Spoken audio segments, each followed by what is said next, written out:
Okay, this is probably my favorite thing, only because I know how massively it can impact your business if you nail it. And that's getting a CRM. And a CRM stands for Client Relationship Management. Okay, so a CRM system is going to give you the power to literally do anything in terms of client management and automation, process automation at your later steps down the road. This will be, if your website is the center of your marketing, then your CRM is the center of your business. And by that I mean it should be able to track everything, control everything, give you oversight of the whole company, where things are at, how many clients you have in which process, which clients are happy, which clients need help, how much work each of your staff have on, how well your sales team are performing. If you don't have a CRM, then you need one now. And really everyone should have one. Even if you're like super retail and you're really just dealing with the end user, knowing where each of those customers are at in the life cycle of your brand is also critical. Like if there's 10 million people that have downloaded your brochure at one side of your CRM, and on the other side of your CRM, there's 3 people that have purchased a product in total to date, well, then you know that there's potentially 10 million people about to come through your pipeline to maybe buy a product soon. Then you better work out how to manufacture those products fast. So it gives you the critical information that you need in order to be able to react to your business in a timely manner. And when I say react, you should be proactive in watching these metrics to ensure that your business is always ready.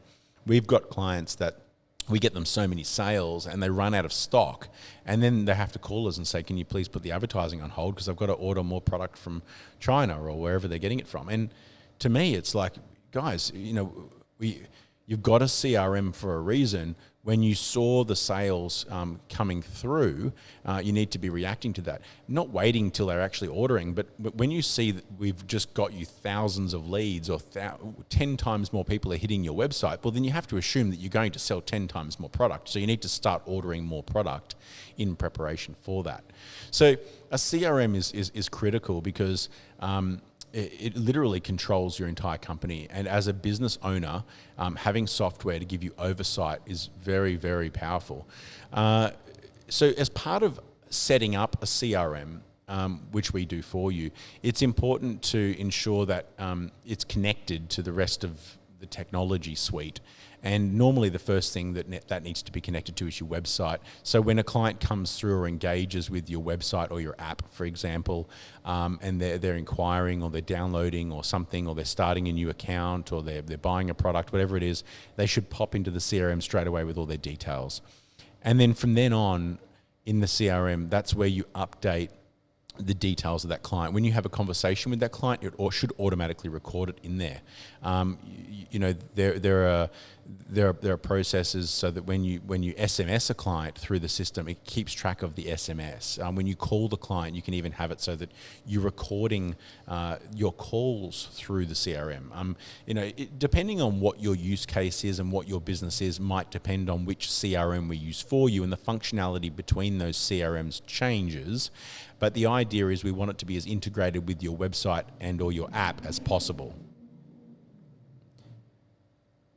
So the next thing that you need as part of that CRM, which we will set up as part of the CRM service, is a Kanban. Now, Kanban is a Japanese word. I think it was invented by Toyota, and what that basically means is it's for businesses who take clients or the process of delivering a product goes through the same stage every time. An example might be when you buy a house, you follow the same process every time. So a real estate agency could have a Kanban where stage 1, for example, is came to an open home. Stage 2, for example, could be found the house they like. Stage 3 could be put a contract on it or made a verbal offer. Stage 4 could be put a contract in place. Stage 5 could be paid a deposit. Stage 6 could be contract unconditional. So these sort of following the stages of each client is what a Kanban is all about. Now, the powerful thing about a Kanban and why it was originally invented was, if you imagine the production floor of Toyota, and you've got one guy building doors for the cars, and you've got the next guy putting the handles on the doors. If the guy putting the handles on the doors is finished and he's got no more doors coming, and he's got handles sitting there and no doors, well, he puts his little red flag up, and the boss up on the production floor sees that he's got no doors ready. So the guy before him, he says, "Hey, what's going on with this door making? You're going really slow here, and old handle mate over here's got nothing to do."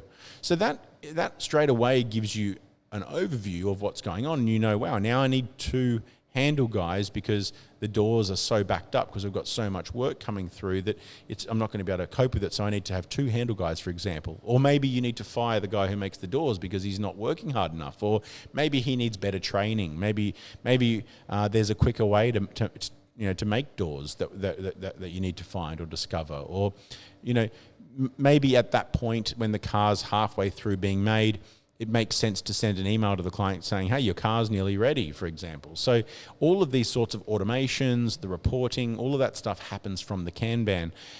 So this Kanban, because of the different stages, you can do really cool stuff. So you can say, when a client moves into stage 3, which might be requested a quote, automatically do X. So we could have, when a client receives an invoice, we want to automatically send a reminder 7 days later that asks them if they could please make a payment because payment hasn't come through. But if it gets moved out of the invoice column because they've paid, well, then they never get that email, for example. You might have it so that when a salesperson pops out to see a client, the client gets dragged into meeting attended, and in which case they might get an automatic SMS an hour later that says, "Thank you for meeting with one of our sales team. To ensure that we continue our amazing service, please answer this simple survey." And then they get a survey to fill out. That kind of feedback allows you to improve the business. If the feedback's good, then you could maybe score that client differently. There's ways to score clients within a CRM. If they get a good score, maybe your senior sales team then call back and try and close them, for example. So there's all these sort of powerful automations that you can do off the back of having the right CRM. But what this stage is about in your business is setting a CRM up and programming it with the stages so that you've got a clear process of how the CRM will operate and track your business. It's not doing the automations yet. It's literally just getting the feeds into the CRM, either from your email or from some sort of interaction form on your website or a download button. However the leads are being generated into your business, connecting that to the CRM and then building the CRM so that it's customized enough that you can record the details of your client and you've got the steps in the CRM, but it's not doing any of the automation yet. So it's just that sort of CRM setup that we're going to do in this stage.